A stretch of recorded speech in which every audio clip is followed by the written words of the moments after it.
नमस्कार साथियों, मैं अविनाश दास रेशनल कबीर यूट्यूब चैनल के माध्यम से आपकी सेवा में उपस्थित हूँ। साथियों, यदि सब्सक्राइब ना किए हों तो सब्सक्राइब ज़रूर करें और वीडियो को शेयर करके अपने सभी साथियों तक पहुँचाएँ। लाइक करें, कमेंट करें और बेल आइकन को प्रेस करें।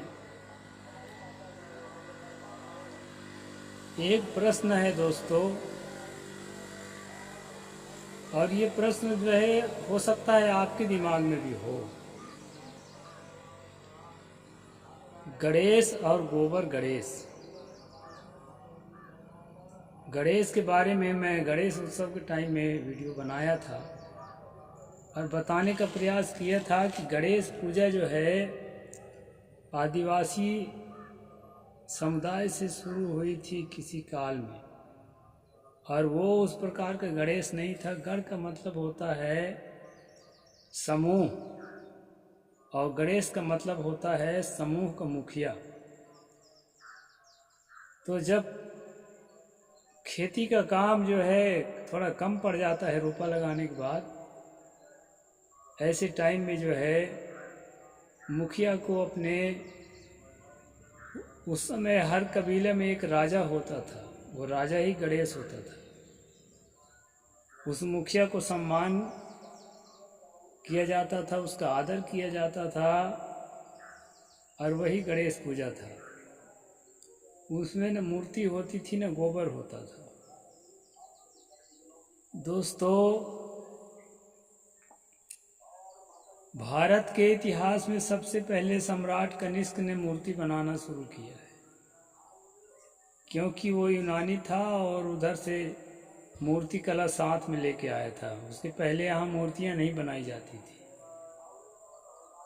और जो है सम्राट हर्षवर्धन के समय में मूर्तियों की पूजा करना भी शुरू कर दिए,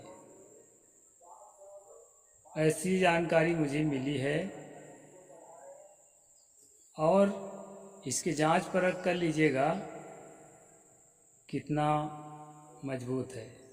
लेकिन इतना तो तय है कि गणेश पूजा का जो स्वरूप है बहुत बाद में बिगड़ा है। साथियों,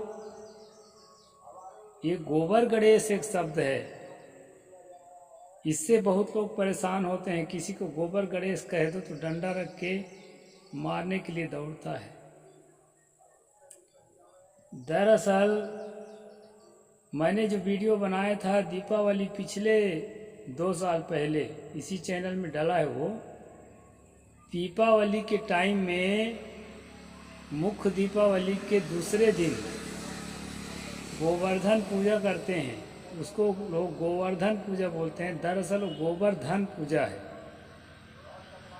पहले हमारे पूर्वज जो है गोबर की उपयोगिता को देखते हुए उसको धन का दर्जा देकर उसको गोवर्धन कहा था, क्योंकि गोबर खेत में खाद का काम करता है, कच्चे मकानों में फर्श की लिपाई पोताई का काम करता है, और उसको जो है सुखा करके ईंधन के लिए आग जलाते हैं, उसमें भोजन बनाते हैं, आग तापते हैं और बहुत सारा काम करते हैं, बच्चों को सेकते हैं।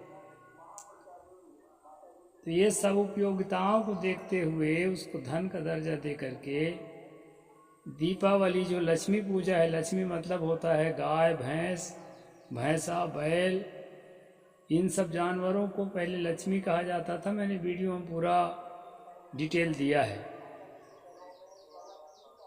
तो उसके बाद जो उसके दूसरे दिन जो है गोवर्धन पूजा का विधान भारत में मूल निवासियों में रहा है, और आज भी उसका संकेत मिलता है। आप दलितों, पिछड़ों, आदिवासियों के घर में जाके देखेंगे तो गोवर्धन पूजा के दिन जो है वो अपने दरवाजे के सामने गोबर का कुछ आकार बना करके उस पर फूल रखते हैं और उस पर और क्या क्या करते हैं। हालांकि वो अंधविश्वास है, निर्जीव पदार्थ का सम्मान करना एक अपने आप को संतुष्टि देने के से ज़्यादा और कुछ नहीं है। लेकिन उस समय जितनी शिक्षा थी, जितनी जागृति थी, उसके अनुसार चलते थे लोग। इतनी वैज्ञानिक चेतना थोड़े आ गई थी। उसको जो है ना, जब ईरान से ईरानी ब्राह्मण आए भारत में और काबिज हो गए सत्ता पर, तो धीरे धीरे पहले तो चिढ़ाना शुरू किए गोबर को, धन मानने वालों को। ये गोबर गणेश हैं कहने लगे, तो ये चिढ़ाने लगे, तो वहीं से गोबर गणेश शब्द बना। और साथियों, इस बात का प्रमाण नहीं है, लेकिन जो है लक्षणों को देखते हुए मैं ये बात कह सकता हूँ। और आने वाले समय में दोस्तों, जब देखे कि ये गोबर की पूजा तो नहीं छोड़ पा रहे हैं, इन पर राज करना है, तो इनके मन के हिसाब के चल कर के ही हम राज कर सकते हैं। जैसे नरेंद्र मोदी को वर्तमान में देखो, कहीं गुफा में घुस के तप करने लगेगा, कहीं बड़े बड़े जो है माला और ये तमाम मत्था रंग के पूरा और सन्यासी जैसे दिखने लगेगा। और कभी जो है ताली बजाओ, ताली बजाओ, थाली बजाओ, मोबाइल का टार्च जलाओ, ऐसे करके अंधविश्वास थोपने लगेगा। ऐसा वो इसलिए करते हैं कि जनता की मानसिकता, बहुसंख्यक जनता की मानसिकता को देखते हैं। कोई भी राजनेता किसी भी धर्म को नहीं मानते। इस बात को आप ध्यान में गांठ बांध कर रख लीजिए। कोई भी राजनेता न किसी ईश्वर को मानते, न किसी धर्म को मानते। ये केवल ढोंग करते हैं। और ढोंग कैसे करते हैं? जिसकी संख्या ज़्यादा है ना, उनके मन में क्या चल रहा है, उनकी मानसिकता कैसी है, उनकी मनोदशा कैसी है, उसके मनोदशा के हिसाब से काम करते हैं, ताकि उन लोगों को लगे कि ये हमारा आदमी है और वोट बैंक जो है विस्तार हो सके। ये भूल में मत रहना कि फलाना नेता तो एकदम रेशनल है।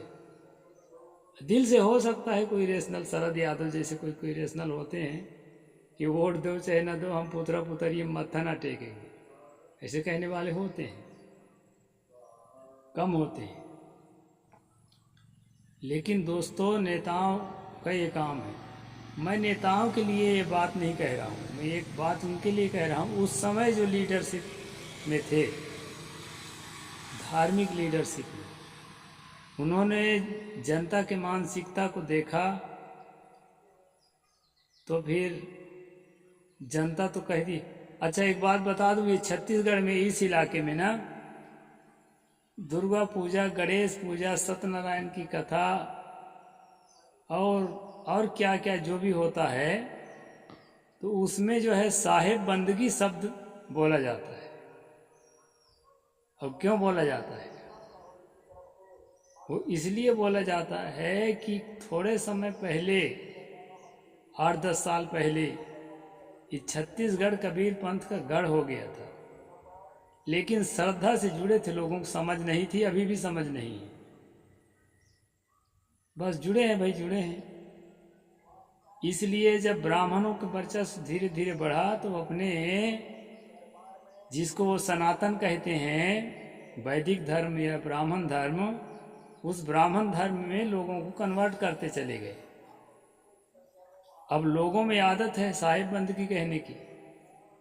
इसलिए जो है हमारे खासकर चरोटा के आसपास के गांव में आप देखेंगे, सत्यनारायण की कथा कहेगा तो अपने देवताओं को भी जय बुलाएगा और साहिब बंदगी भी कहेगा। तो ये चालाक लोग सदा से ऐसे करते आए हैं दोस्तों। चाहे नेता हो, चाहे धर्म गुरु हो, ये जनता के मूड को देखते हैं और उसी के अनुकूल होकर चलते हैं, ताकि जनता जो है हमारे निकट आए और दिल से निकट आए, दबाव डालना ना पड़े। जरूरत पड़े, एक दो निकट नहीं आ रहे हैं तो उनके लिए दबाव भी डाला जा सकता है। इस तरह से जब गोबर को नहीं छोड़ने को राजी हो रहे थे मूल निवासी, साल में एक के बार सही, लेकिन उसको धन समझकर फूल चढ़ाते थे, अभी भी चढ़ाते हैं। गोवर्धन पूजा के दिन देखना है आप। और देहात में गोवर्धन पूजा कोई नहीं कहता, सब गोवर्धन पूजा कहते हैं, ये भी बता दूं।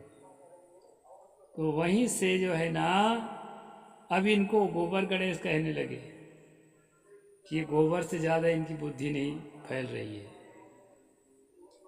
और गौरी गणेश के नाम से गोबर की पूजा कराने लगे, क्योंकि इन्हीं के अनुकूल चलना था। ब्राह्मण के ऊपर सब तरह का इल्ज़ाम लगाना मेरे ख्याल से ठीक नहीं है। जैसे जैसे थेरवाद ख़त्म हुआ, कम हुआ, ख़त्म तो आज भी नहीं हुआ, और थेरवाद के जगह पर महायानी विकसित हुए और थेरवाद को हीनयान कहना शुरू किए, तो ये महायान जो है सारे अंधविश्वासों को पैदा करते चले गए, आगे बढ़ते चले गए, और बहुत सारा अंधविश्वास, आडंबर, झाड़ फूंक, तंत्र मंत्र ये सब विकसित कर लिए। बाद में वही जो है वैदिक धर्म, ब्राह्मण धर्म और हिंदू धर्म बनकर आज खड़ा है। ये भ्रम फैलाया जाता है कि हिंदू धर्म पहले से चलता आया था, उसी में तथागत बुद्ध पैदा हुए। तथागत बुद्ध के बहुत बाद हिंदू धर्म विकसित हुआ है। इसको सिलसिलेवार समझना जरूरी है। अगर सिलसिलेवार नहीं समझते हैं तो जो इतिहास में पढ़ाया जाता है, ब्राह्मण इतिहास लेखकों ने कुछ बातों को दबाने की कोशिश किया है। अभी विश्व स्तरीय से जो है इसको जांच किया जा रहा है सबूतों को, तब अब पता चल रहा है धीरे धीरे कि ब्राह्मण धर्म जो है बुद्ध धर्म के बाद ही स्थापित हुआ है, और वही बाद में हिंदू धर्म का नाम दे दिया गया, और महायान से ज़्यादा कुछ नहीं है। वो जो थेरवाद के खिलाफ महायान खड़ा हुआ था, आम जनता को अधिक से अधिक समेटने के चक्कर में बौद्धों ने महायान खड़ा किया था। यान का मतलब होता है जहाज, जिस पर बैठ करके विशाल जल राशि को पार किया जाता है, जल जहाज। वायुयान को भी यान ही कहा जाता है। तो महा का मतलब होता है बहुत बड़ा, बड़ा के लिए महा का प्रयोग करते हैं। तो थेरवाद से अपने आप को बहुत बड़ा कहने के लिए महायान शाखा जो है स्थापित हुई जगत में, और बहुसंख्यक बनी, और वही बहुसंख्यक आज हिंदू धर्म है। थोड़े लोग महायान में रह गए हैं, बाकी सब हिंदू धर्म है। वो इसको सिलसिलेवार जब समझेंगे दोस्तों, सब समझ में आ जाएगा।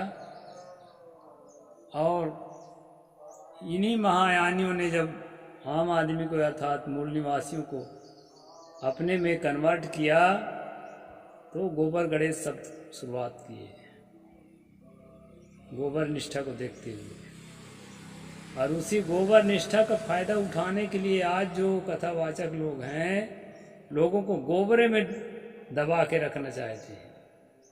गोबर के गेहूं से रोटी बना के खाओ, गोबर पहले गाय को गेहूं खिला दो, फिर उसके गोबर में कुछ गेहूं आ जाए, उसको रोटी बना के खाओ तो निसंतान को संतान हो, रोगी का निरोग हो। ये कथावाचक प्रचार करते हैं। अभी अभी एक कथावाचक अनिरुद्धाचार्य जी प्रचार कर रहे थे, और उसके सामने गोबर ले जाया गया, थोड़ा खा लो महाराज, थोड़ा चख लो। चखा ही नहीं, कहा नहीं खाएंगे भाई, पता नहीं कौन सा गोबर है। और गोबर में भी क्वालिटी ढूंढने लगा।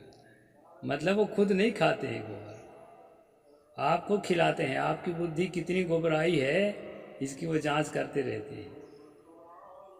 तो ये जो है ना पुरानी चीज़ें हैं, हम ही से निकल कर गई हैं, ब्राह्मणों ने अपना करके, और हम ही को गोबर खिला रहे हैं। गोबर का रस मिला करके, गोमूत्र मिला करके, और दूध दही घी मिला करके पंचामृत बना रहे हैं, और छोटे छोटे तांबे के चम्मच में दे रहे हैं। उसको पी करके आदमी मस्तक पर लगाता है। ये है दोस्तों सच्चाई। इसको और अच्छा से आप जांच करिए, आप पक्का है कि पाएंगे कि बात ऐसी ही है। यही है गोबर गणेश का अर्थ है। जो ज़्यादा बुद्धिहीन रहता है उसको गोबर गणेश कह के चिढ़ाते हैं लोग।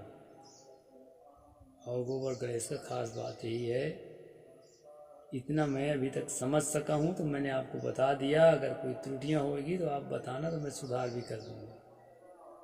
कोई जिद्दी नहीं हूँ मैं कि सुधार नहीं करूँगा। साहिब बंदगी, जय जोहार, जय भीम, जय भारत।